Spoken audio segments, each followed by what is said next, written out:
Hey everybody, it is 12:34. I'm actually a couple minutes late. I got jammed up on another call. I have to start planning a little bit better and not making calls happen right before Timeout Tuesday. But today is Tuesday. It is episode 56 of Timeout Tuesday. And I think I titled it Unexpected Consequences, or Let's Hear It for Unexpected Consequences. And so I wanted to actually kind of start off with a quick story.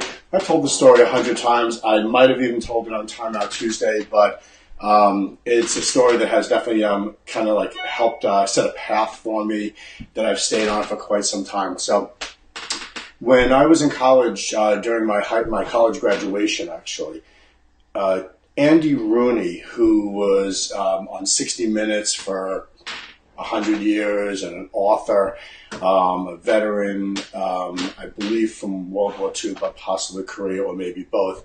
He was the keynote speaker at my college graduation. And I only really remember about two sentences of what he said, but those two sentences, I felt as though he was speaking directly to me, and I continue to use it as a compass. So I figured I would share it with you and kind of tell you a little bit how I translate it to, unintended consequences.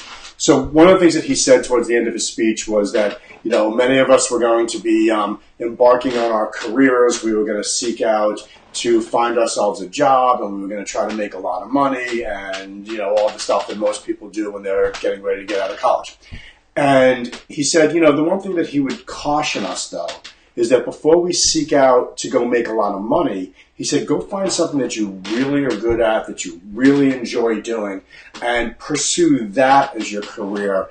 And then all of the other things that you want, whether it's recognition or advancements, an officer in a company, money, fame, all these things will come because as you're doing something that you enjoy doing, you're likely to continue researching it and learning more and bettering yourself and becoming a better person.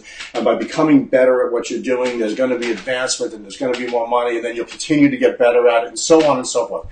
And this is something that I've really used as a guide for each one of the different careers that I've taken throughout the course of my life. I've changed careers about 3 times because I found a new interest and it was something that I wanted to pursue. And in each one of those cases, with patience, success came, but it came because I was doing something that I was very passionate about, that I enjoyed. And that holds true, obviously, today to what I'm doing now, because there's, almost nothing that I've been more passionate about for longer, other than family and friends and things like that, than martial arts and teaching martial arts and having a fitness center and helping to better the lives of people. So what he was kind of saying was that, unintended consequences will happen if you pursue, a good path. I thought that was wise, very wise. And, interestingly, I've seen a couple of different cases where prejudices or predisposition, bias, whatever you want to call it, towards an activity has caused people to either delay trying something or just completely categorically not try something, because they have already made a decision that it is only for boys, only for girls, I can't do it, I don't like doing things with a group. Whatever the reason is, whatever the either the excuse or the alternative reality that they've created. I've heard it all. I've heard people not wanting to move up in, let's say, our karate program because they felt that everybody in that next program was bigger than them, older than them, stronger than them. And as I have conversations with those people, I'm always able to say, yeah, but you're older than this person, you're stronger than this person, you've been doing this longer than this person. These are not real things. You're creating this to kind of create a bubble around yourself to prevent you from taking this, plunge. I've seen the same thing with our fitness kickboxing program. I've heard people say that they're, too concerned that they can't do everything, that everyone's going to be watching them, that they only like working out at home, they don't like working out with a group, they, almost any excuse you can come up with. I don't want to be barefoot, I don't want to wear, long pants, I don't want to wear gloves, anything under the sun. But if you can sort of coax them in and say, hey, why don't you give it a whirl, all of a sudden you find that they're actually enjoying it, they're successful in it, and their bias just kind of goes away.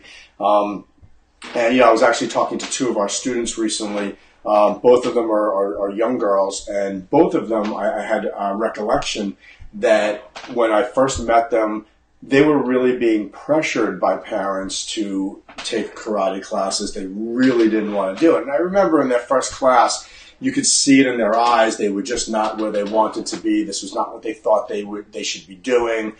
They had a predisposition to what they thought karate was. And by classes 3 or 4, you saw a big change. All of a sudden, they started seeing some successes, and that they were like doing well in it. It was a little bit more exciting than they thought it was, and there was a lot of other things that they didn't think it was. And before you know it, we had rock stars.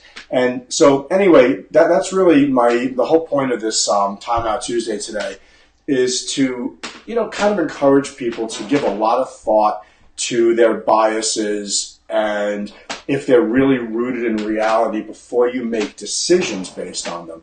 Give a lot of thought. Why are other people doing this? Why is it that people really do like what this other thing is that I keep saying I don't like? Really quick story at the end of this that's utterly ridiculous. I went for the first 25 years of my life being fearful, ready for this, of cream cheese. There was something about it that just completely grossed me out. I never tried it. I never tasted it. I didn't know what it tasted like, but there was something about cream cheese that just made me, no way am I going near that. And then one time I was in my 20s, I was on an airplane. I was starving to death, and this was a short flight, and all they were giving out were these kind of semi-gross, stale bagels and cream cheese. And that's what the snack was on the plane. And I was so hungry that I would have eaten the wrapper of the cream cheese if I thought that it would have satisfied my hunger. So I opened up this bagel. I tried to eat it plain, but it was horrifying. So I took some cream cheese and I spread it on there, and I thought, all right, this is going to be gross. I hope I don't get sick and blah, blah, blah. And all of a sudden I took a bite of it and I said, oh, this is actually pretty good. I could eat cream cheese. And from that minute on, cream cheese became the thing I did. But 20-something years of a bias prevented it. So anyway, get past your biases, get past your prejudices, try things that you see other people doing, that you see them enjoying. The worst thing that can happen is that you try it, and maybe some of your biases and prejudices are actually confirmed, but maybe you find some things that you never thought you'd like doing, and maybe you're going to become awesome at them, maybe passionate about them, maybe it'll even change your life. So with that said, today's Time Out Tuesday, episode 56. I hope everyone has a fantastic day. Let's make it a great week. And hey, we have testing coming up this week, so we got a lot of stuff going on at the dojo. Come on down, tune yourself up for testing. We got a lot of other stuff. Our parent night's out. We have a 3-hour boot camp coming up again in the beginning of March for our kickboxers. That was an amazing event. It got sold out, so make sure you sign up for that quickly if you're interested. And that's about it. Have a great day. Peace. Say goodbye, Maisie. Bye-bye. Hey, can you push the button? You can't push the button. You have no thumbs.